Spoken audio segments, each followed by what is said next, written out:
Hello everyone, welcome to another video. Today we are diving into the QNT rich list and trying to understand how easy or difficult it is to enter the top 20% or even the top 10%. We will also look at on-chain data, seeing if whales are buying, selling, or preparing for something big.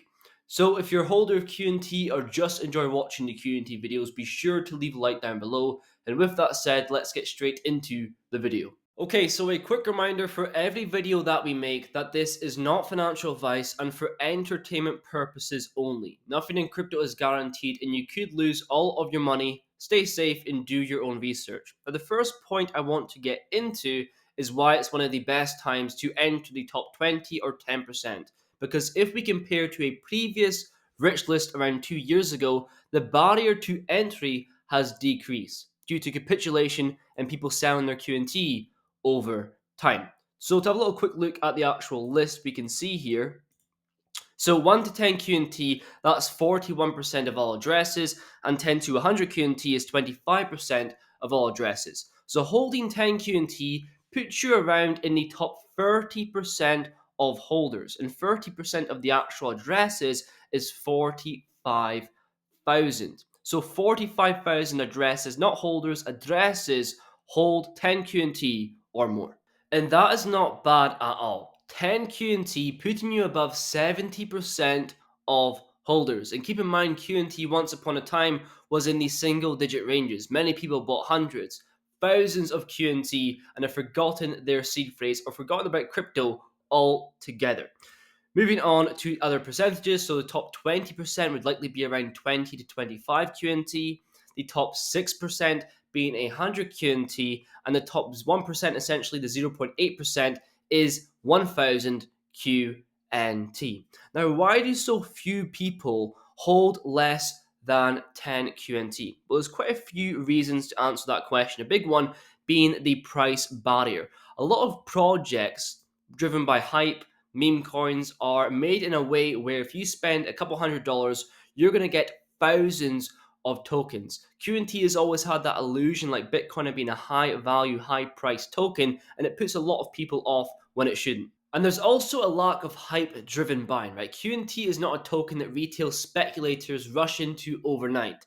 This is a token that has fundamentals, it's long term, and people accumulate slowly over time. It does not rely on hype cycles. And finally, the most important reason why is buying in situations like this is scary. It's not a joint trade. You're not relying on other people. It is an isolated trade, and you almost feel like you're making the wrong decision, like you're making a mistake, but those trades are usually the correct ones. So many have lost hope and given up on QNT. Let's see if the whales have done the same as retail or are they doing something different. So here we can see on QNT on sandmint.net, I would say the whales probably start from 1,000 to 10,000 tokens, and we can see they've actually been selling. But this has been decreasing. Peaked before the actual peak in 2021. Remember, QNT was at single digit and low two-digit price points, and they've been selling off ever since the peak of QNT, leaving the market. But what's very interesting, if you go up a bracket to the 10K to 100K tokens,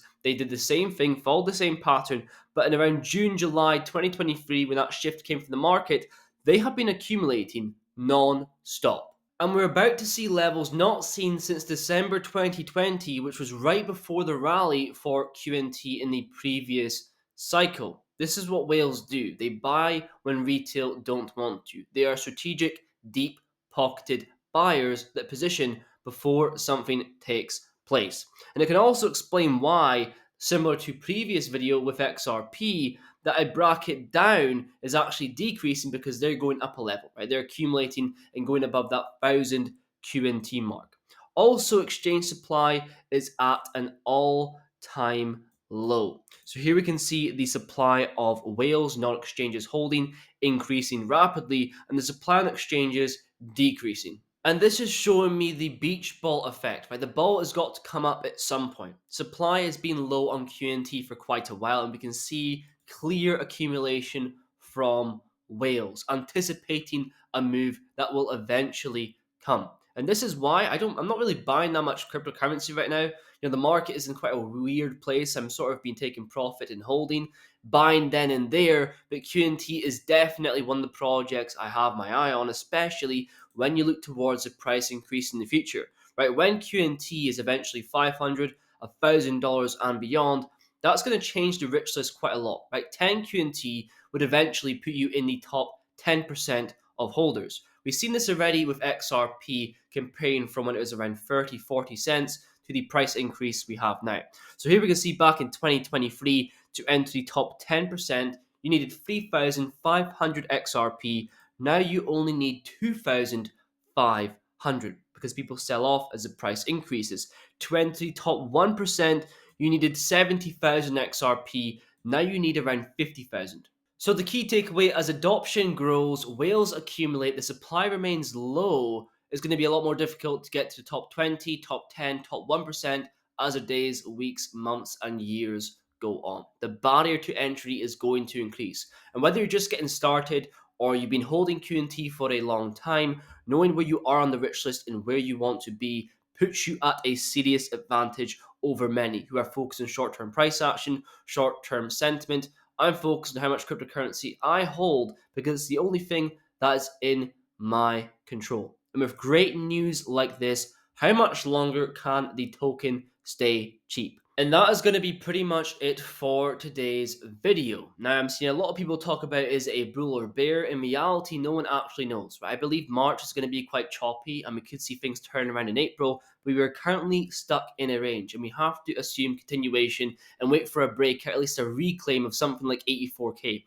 Right, there is obviously liquidity to be grabbed towards the upside, but that's not a guarantee we're going to head here.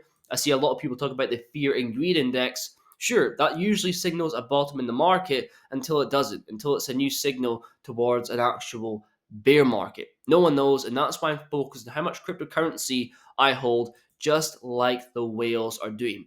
That's what my portfolio looks like in terms of accumulation, but obviously not those amounts. So if you made it this far in the video, thank you very much for watching, and I will see you guys in the next one. So the whole transformation of electronic to digital has to be a collaborative method. Each bank can't do it on their own. So RLN is a project that all the banks came together. There's RLN UK, which we're involved in, and it's a way where the banks are building, co-designing, and creating tokenized money, digital money, with all their counterparties and their peers. And so what we're doing in the project is really enabling the whole infrastructure, connecting to banks using traditional connections and traditional rails, but then connecting to digital CBDCs and other types of rails where you can have interoperability of all forms of money. So in RLN, it's the industry innovating and it's the industry collaborating to build the next generation of payment infrastructure.